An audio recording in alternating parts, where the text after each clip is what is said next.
terselenggara penghargaan sekelas nasional, boleh pun mencapai internasional. Untuk siapa insan yang layak menyandang predikat sebagai orang baik?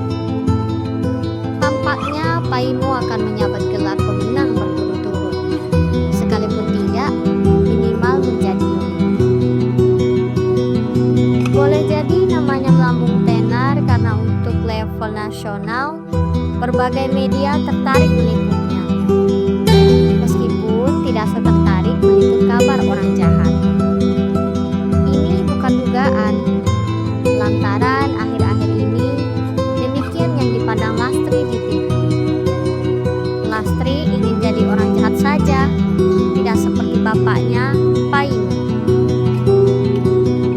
Kalau ada yang ingin tahu siapa orang pertama yang datang ke rumah tetangga yang keluarganya baru saja meninggal, jawabannya sama dengan siapa yang paling terakhir pulang dari gereja setiap ibadah minggu. Tidak ada bedanya pula yang terjadi pada sosok itu ketika pengumuman kerja bakti menjelang Agustusan di RT terdengar lantang lewat toa masjid. Secepat kilatan cahaya, begitulah hatinya tergerak. Ia langsung lupa diri dan mengingat orang lain. Usman, santai saja jalannya. Kayak kamu baru pertama kali di sini. Sudah beres itu. Kita tinggal ungkang-ungkang kaki. Justru karena itu, saya tidak enak hati, jawab orang yang disapa Gusman itu setelah kepalanya menengok ke belakang, memandang 4 pemuda yang santainya langkah kakinya. Gusman menyegerakan diri menuju balai warga. Dari kejauhan, samar-samar terbayang seseorang berumur sepertiga abad di halaman balai. Tangan kanannya mengayunkan sapu lidi, sementara tangan kirinya memegang pengki. Seperti kebanyakan orang, tubuhnya mengungut. Suara srek-srek daun-daun coklat kering yang terseret menyatu bersama garukan ujung lidi di jalan. Kapan kamu datang? Cepat sekali, ujar Gusman. Sebetulnya Gusman tak perlu bertanya, lantaran orang se-RT pasti tahu jawabannya, tak terkecuali dirinya. Namun, Gusman tak berhasil menemukan pertanyaan basa-basi lain, tersebab dirinya tak sempat lagi berpikir karena lelah dari tadi capek berlari. Gusman pun sebetulnya tahu, lelaki di depannya tak pernah segera menjawab. Sebelum halaman balai bersih dari segala noda, bibir tebal lelaki itu yang berwarna hitam terus tertutup rapat. Lagi-lagi itu pun tak sempat dipikirkannya, sehingga ia terlanjur sedetik kecewa karena pertanyaannya dibiarkan lalu begitu saja. Usman, kamu baru pindahan rumah? Seorang pemuda di belakang Gusman yang baru tiba berujar diiringi gelak tawa. 3 pemuda lainnya ikutan tergelak. Satu dari 3 pemuda itu menepuk pundak Gusman. Ia merasa tidak heran dengan apa yang dilihatnya, karena hampir demikian yang ia saksikan setiap selesai ibadah minggu. Paimu yang baru saja tuntas menyapu halaman balai tanpa mengeluh, sama rajinnya ketika membersihkan lantai gereja. Paimu akan memastikan bahwa setiap jemaat sudah meninggalkan ruangan ibadah hingga kosong, untuk kemudian menempatkan kembali piranti kebaktian pada tempatnya. Kantong kolekte, kaki lian, kotak persembahan, karpet doa, termasuk setiap inci dari kaki bangku-bangku jemaat tertata lurus dengan arah ubin lantai, dirapikan mengarah ke posisi altar. Bapak ngapain sih? Sibuk urus-urus orang?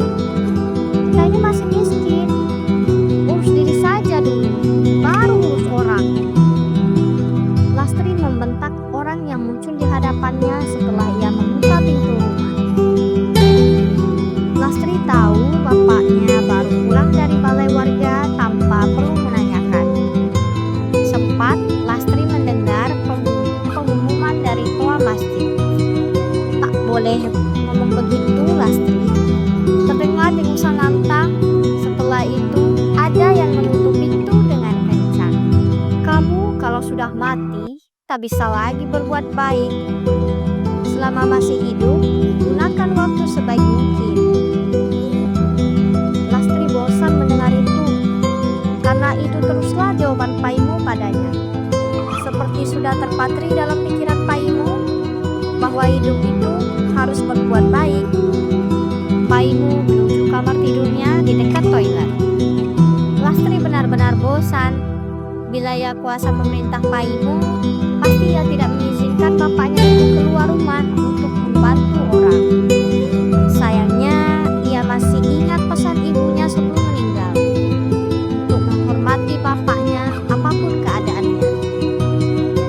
Dan hanya pesan itulah yang teringat di pikirannya, karena ia tak sanggup menerima kenyataan-kenyataan lain untuk mengharuskan dirinya berbuat baik pada sesama. Di sekolah, terlebih sering ia menelan ludah kalau merenungi nasib dirinya. Setelah melihat teman-teman se-SMA-nya punya tas baru setiap menjelang pergantian tahun ajaran, beberapa terlihat diantar orang tua mereka naik mobil mewah. Ketika diajak jalan-jalan, Lastri kerap malu lantaran tak punya uang untuk sekadar membeli minuman. Mengapa mereka tidak seperti dirinya? Batin Lastri suatu saat. Mengapa bapak tidak kunjung-kunjung kaya meskipun setengah mati berbuat baik? Keluh Lastri kali lain. Bukankah seharusnya kebaikan dibalas dengan kebaikan? Tampaknya Lastri melihat ketidakadilan terjadi.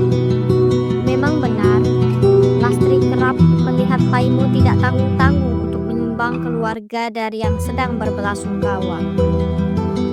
Kata Paimu, sebesar apapun uang tidak bisa menggantikan kehilangan.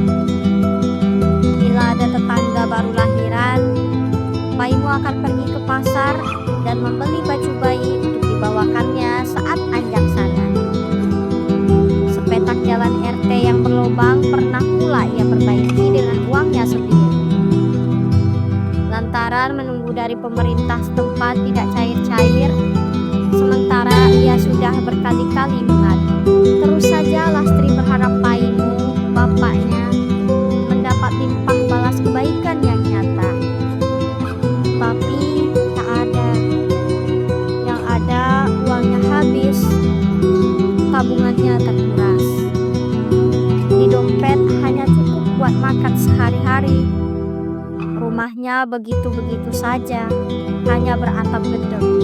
Kita berbuat baik, tidak untuk berharap pamrih. Kita siapkan tabungan di akhirat nanti. Begitulah jawaban Paimu yang Lastri tolak untuk mengiyakannya. Hanya sekali-kali kembali teringat ketika Lastri tiba-tiba merindukan bapaknya itu. Bapaknya yang tiba-tiba meninggal bersimbah darah di jalan karena tertabrak motor ketika dalam perjalanan menjenguk tetangga yang sakit. Sial. Oh, betapa sial orang baik itu. Buat apa berbuat baik tanpa mendapat imbal baik yang nyata?